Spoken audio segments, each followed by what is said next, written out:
primer paso para sanar es aceptar el miedo. Hacen que escapamos del miedo, fingiendo que no existe, bloqueándolo con compensaciones, sintiéndonos víctimas, impacientándonos, enfadándonos con la existencia o con cualquier persona cercana por tener que sentir ese miedo y pánico, distanciándonos, juzgándolo, regresando de forma inconsciente e intentando que otra persona se haga cargo de nuestro niño aterrado. Esas son todas las maneras en que escapamos del miedo. ¿Por qué? Porque si yo me hago consciente de mis miedos, tengo miedo que mis miedos me controlen y dirijan mi vida. Por eso escapo de los miedos. Bien. Ejercicio. Explorar los miedos del niño herido. Primero, revisar los 4 miedos básicos, que los voy a volver a nombrar, que los dije al principio, ¿no? Presión y expectativa. Bien. Reacciona y dice, decimos ahora de grandes, ¿no? Yo no merezco esto. Qué injusta la vida conmigo. Es que es nuestro niño que está herido, ¿no? Es la parte de la exigencia. Nuestra reacción y exigencia están basadas en el miedo, centradas en la supervivencia, cargadas con la seguridad de que debemos actuar con urgencia para conseguir lo que necesitamos. Sin ello, no voy a poder salir adelante, porque el niño aterrado vive en un caos mental de competencia y lucha. Por eso tengo que pelear, resistir. Bien, dar batalla. El niño está lleno de ira. Quiero las cosas ya. Quiero iluminarme ya. Ya, deshacerme de todo ya. Entonces ve el exterior y reacciona como si estuviera mirando a través de los ojos de un niño, en un cuerpo grande ya, medio avejentado. Pero sigo mirando a través de los ojos de un niño desvalido y aterrado, que tiene que satisfacer urgentemente sus necesidades. Así fue en el momento en que nacimos. Y aún sentimos y creemos que el mundo es exactamente como era entonces. Y aquí en este mundo todos tenemos muchas necesidades que no fueron satisfechas. La necesidad de ser amado, apoyado, escuchado, validado, aprobado, de saber que la otra persona está ahí para que podamos encontrarla a nivel energético. Por eso reaccionamos y exigimos, porque sentimos que no conseguimos lo que necesitamos.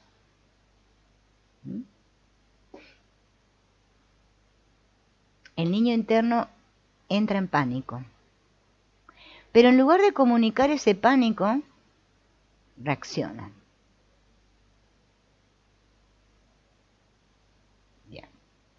Voy a contar este caso que cuenta acá el autor porque viene al caso. En una sesión de pareja tenía muchos problemas en su vida sentimental. Ella se quejaba de que él era insensible y atropellador. Y él se quejaba de que se sentía controlado cuando ella le recordaba cómo debía ser.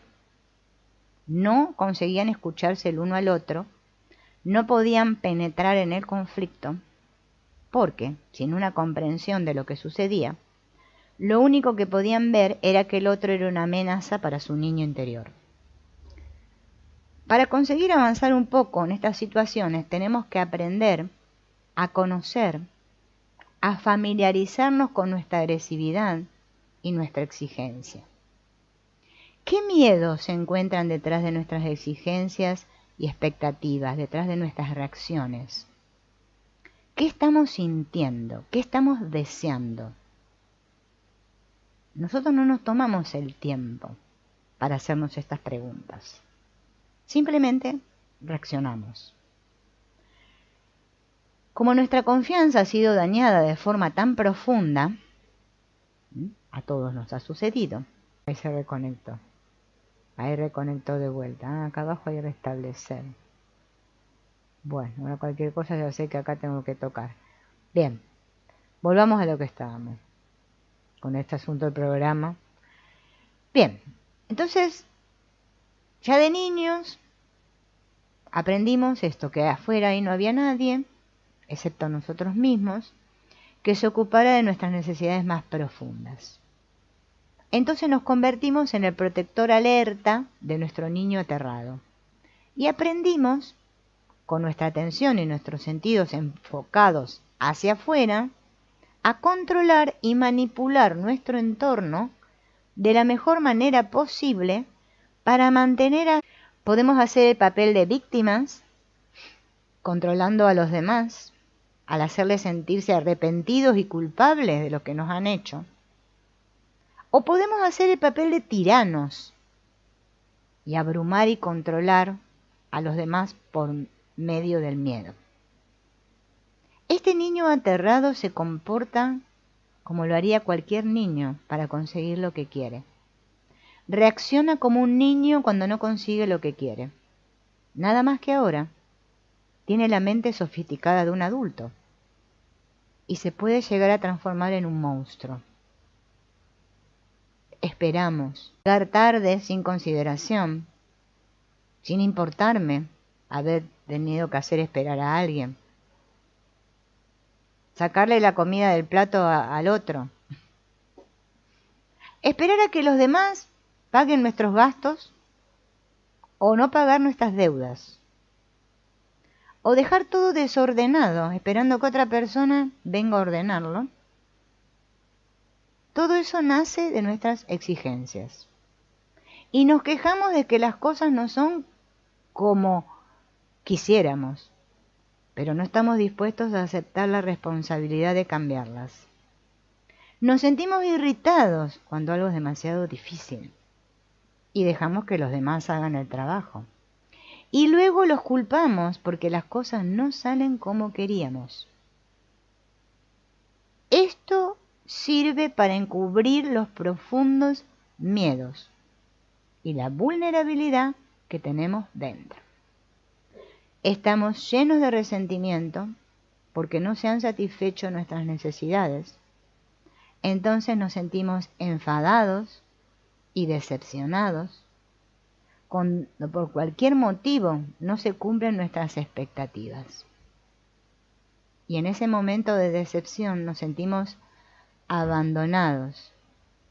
Y ello desencadena todas las decepciones que sentimos de niños cuando no se nos amó, comprendió, aceptó, aprobó.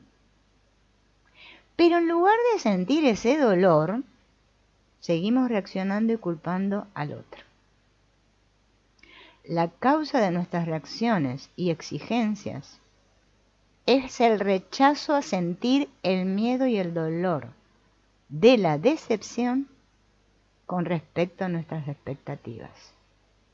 Por eso vieron, está muy de moda, bueno, no sé si hoy en día, pero bueno, o hace mucho, qué sé yo, esto de, tiene baja tolerancia a la frustración. Yo creo que todos tenemos baja tolerancia a la frustración, pero bueno, es más fácil ver la paja en el ojo ajeno, ¿no?, que la viga en el de uno.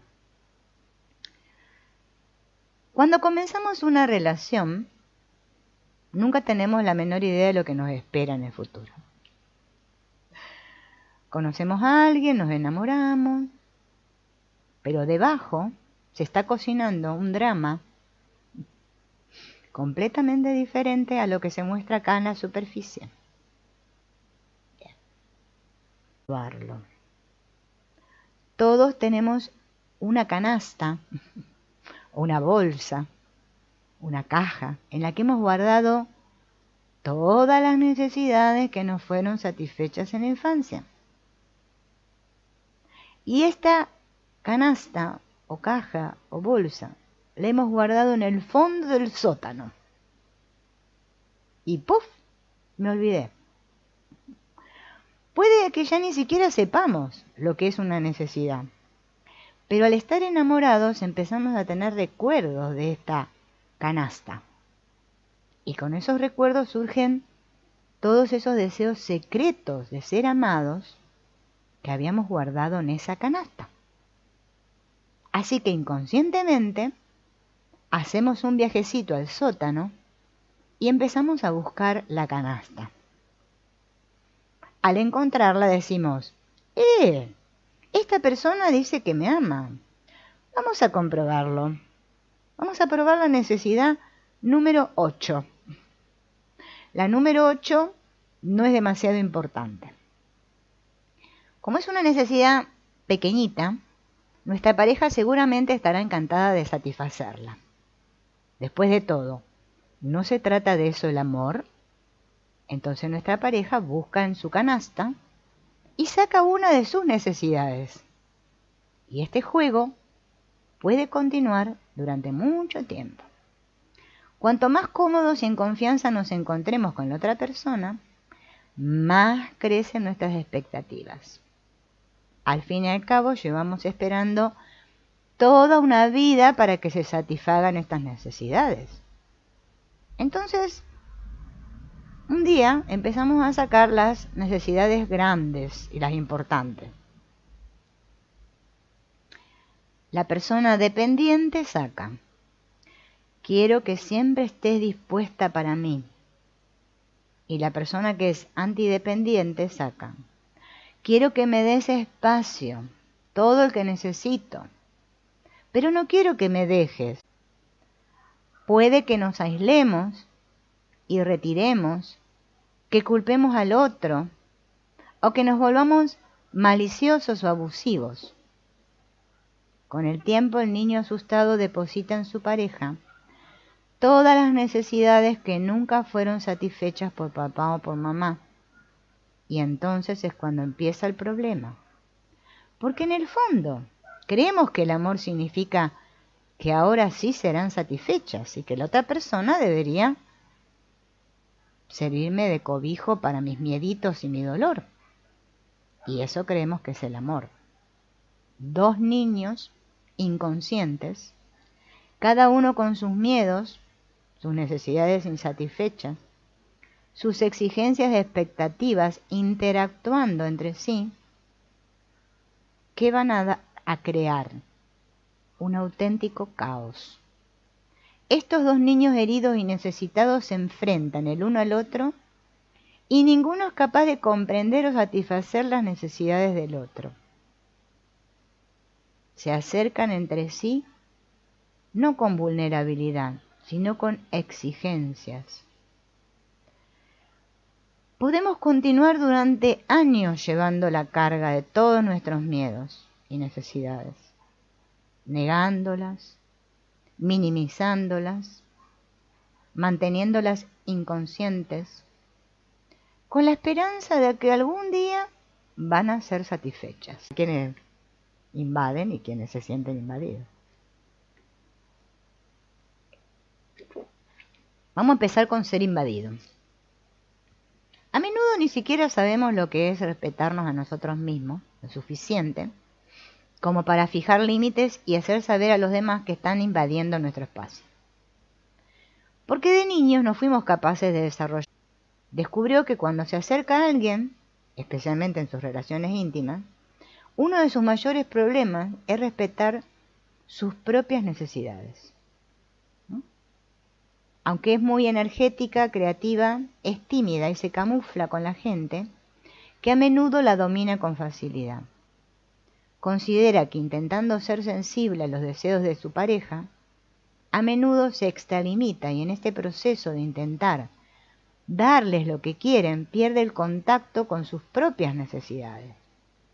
Pero le aterra la reacción de la otra persona, porque tiene miedo que el otro se enoje o que la rechace.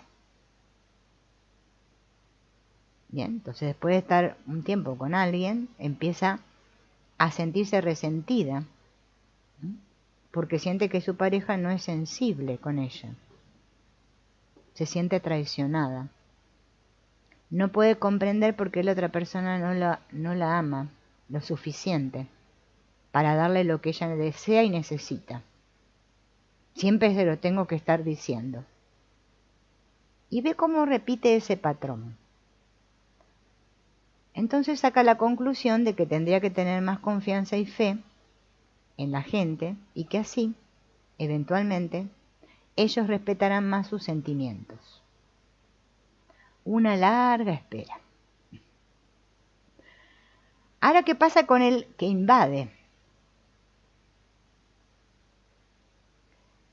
En el otro extremo, el que invade, nuestro niño aterrado puede ser un gran invasor de espacio.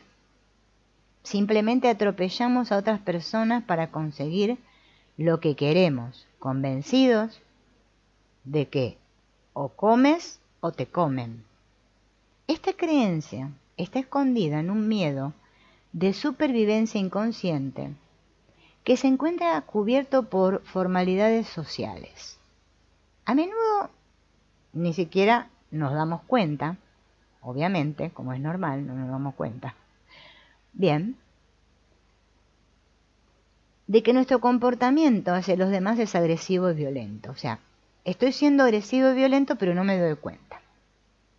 Para nosotros es muy difícil ver o sentir nuestro propio niño aterrado. Podemos verlo y sentirlo en los demás, pero somos reacios a dirigir el espejo hacia nosotros mismos. Tenemos que comprender esto.